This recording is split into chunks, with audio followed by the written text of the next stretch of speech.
What makes a good movie and a great movie separate is the amount of viewers it has, is the amount of famous actors in it, is the amount of money it makes.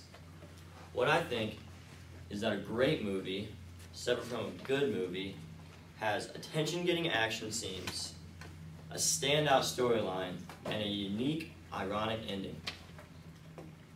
The Dark Knight Rises has all of these characteristics. And first, I'm going to talk about the attention-getting action scenes that it has, and how it uses a quantity as well as quality of action scenes to get your attention. Also, it has a standout storyline, which involves romance, friendships that are vulnerable, and it also has terror and the evil acts that the villain uses.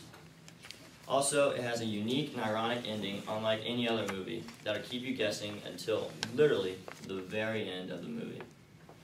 First, let's look at the attention-getting action scenes. It uses a quantity as well as quality, as in, it doesn't have just one or two action scenes that kind of get your attention here, but it uses the main characters to fight against each other that really draws your attention in.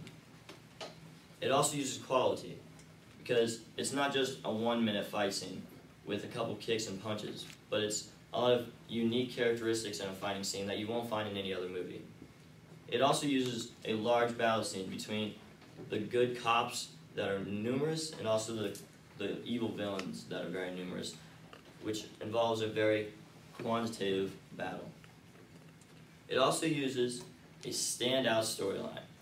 Now, this standout storyline involves romance, friendships that are vulnerable, and terror in the acts of the villains. First, the romance. The romance isn't just between two men fighting over one girl like you would usually see in a good movie. But in The Dark Knight Rises, it uses two girls fighting after Batman's heart, which he's not decided between. This adds more romance because, let's face it, girls are a little more romantic than guys. Also, it has friendships that are extremely vulnerable, such as Batman and the Commissioner Gordon, who has been his good friend throughout his entire Batman career of fighting evil. In this movie, he is very vulnerable because he is injured and is being attacked by the villain specifically. Also, let's look at Alfred, his butler, and his lifelong friend that he has relied on his entire life for not only his food, but to sew his wounds and just there for emotional support. And in this movie, he leaves him, leaving him all alone and without any help. Also, he befriends a new person. This person ends up becoming Robin.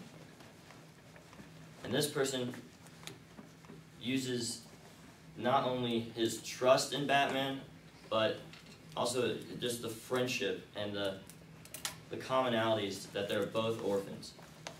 This helps create a better friendship between them. Also, the terror in this movie. The evil acts that the villains use are far greater than any other good movie that you might find. In this great movie, you see that it's not just some bomb that's going to kill a couple people, but it involves the entire city in being in terror.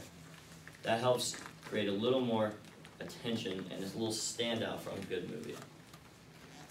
Also, the unique, ironic ending. You will not see this ending coming at all, just as I did. After watching the movie 3 times within the first 2 days it came out, I still was baffled by the ending. It kept me guessing until the last minute on who was the actual villain. And then when it does reveal the actual villain, you're so surprised that you don't even see the bigger ironic ending at the ending that involves Batman not actually dying but being alive. This is what makes it a great movie, because the ironic ending. Now, we've seen how a good movie may not have all these characteristics, such as a standout storyline, an attention-getting action scenes, and a unique, ironic ending. But The Dark Knight uses all these characteristics to make it a great movie. I challenge you to watch The Dark Knight Rises and see how these characteristics elevate it from a good movie into a great movie.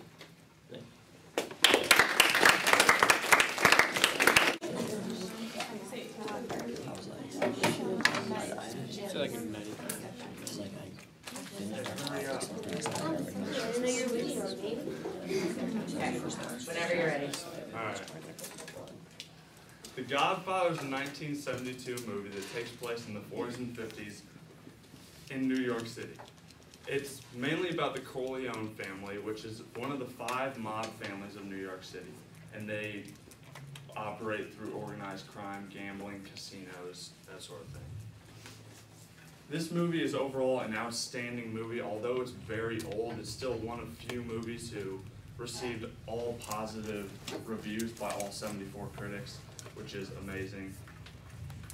Also, this movie is so good, it makes it a have-to-see movie. It's the actors involved.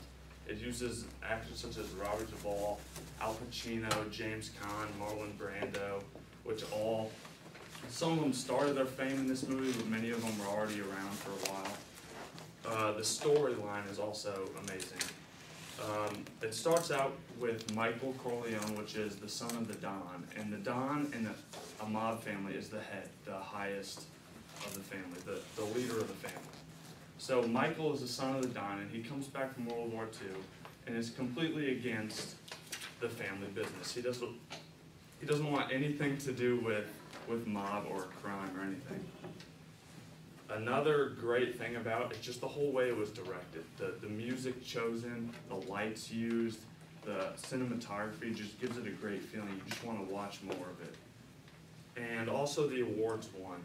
The awards won just shows that me, myself, as a movie with killing and guns and blood, that's like my forte, but awards show that it's not, a lot of other people like it.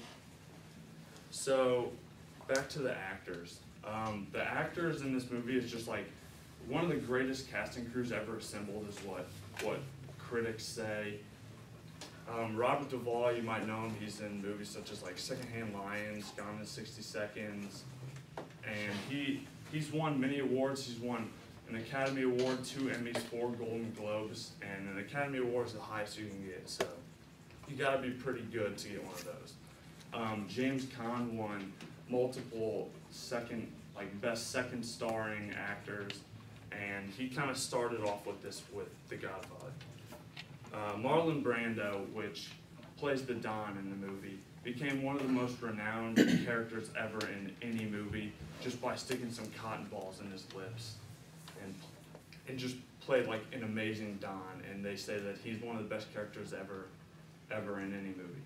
And last but not least, Al Pacino, who plays Michael in the movie, is great. He plays in movies such as Scarface. He looks like a gangster and he talks like a gangster, so he plays a great character in this movie. Secondly is the storyline. The storyline is awesome. You get great character development through Michael, the son, and as I said, he comes back from the war completely against the family business, and he doesn't want anything to do with it at all.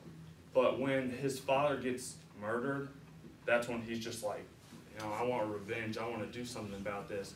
And you just see him throughout the movie kind of develop into like the most ruthless of them all. He becomes like a killer at the end of the movie. It's just awesome seeing him transform into that.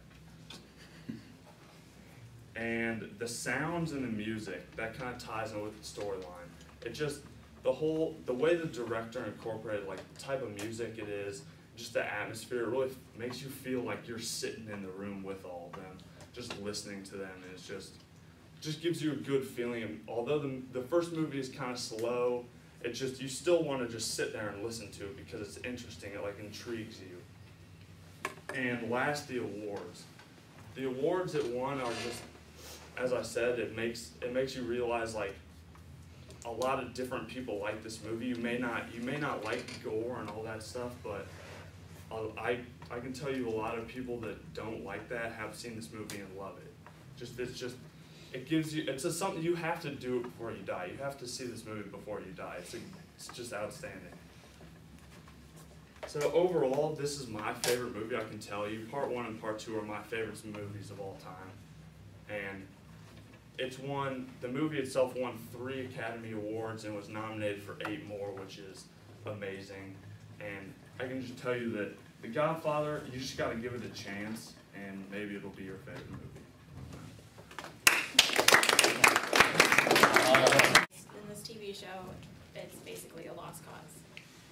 when the creators of the show knew what they were doing when they got the 8 party facts together.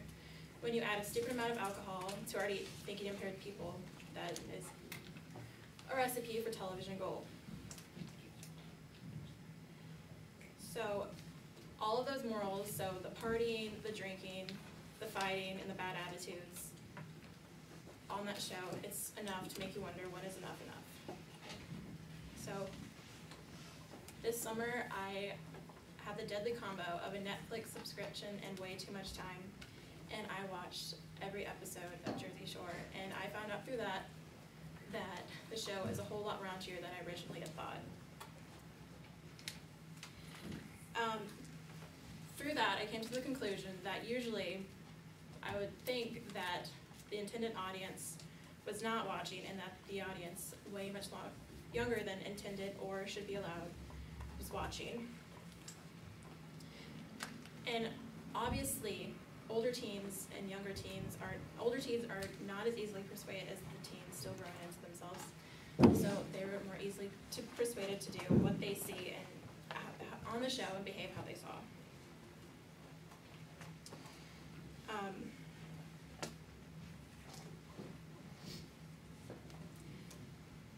So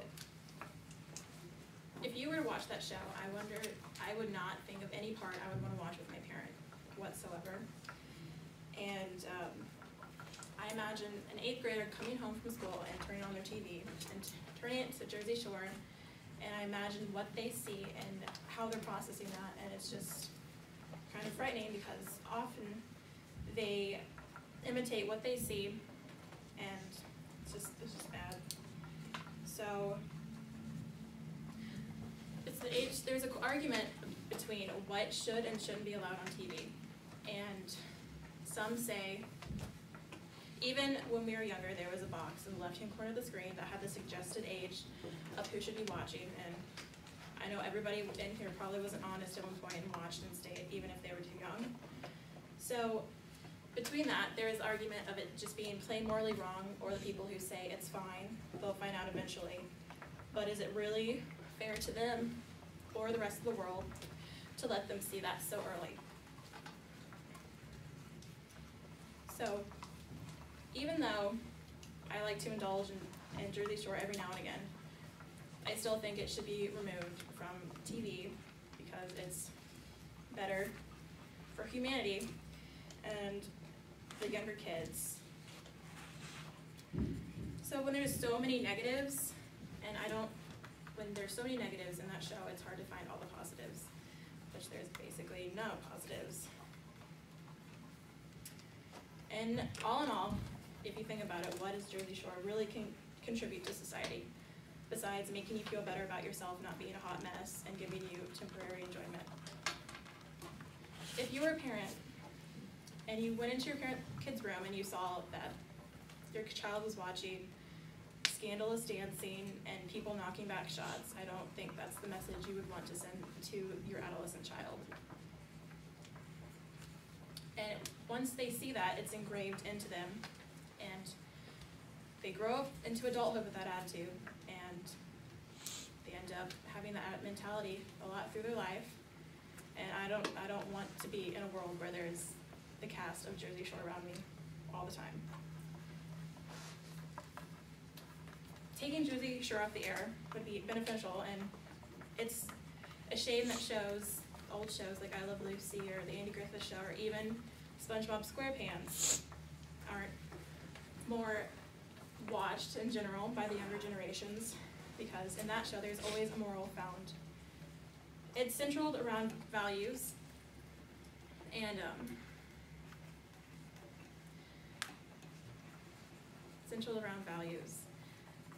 So in the end, I would challenge all of you to watch an episode of Jersey Shore and tick off on your fingers how many things you'd be willing to share or watch with your parents. So the biggest decider in if this is a good show for everybody is, would you show this to your mother?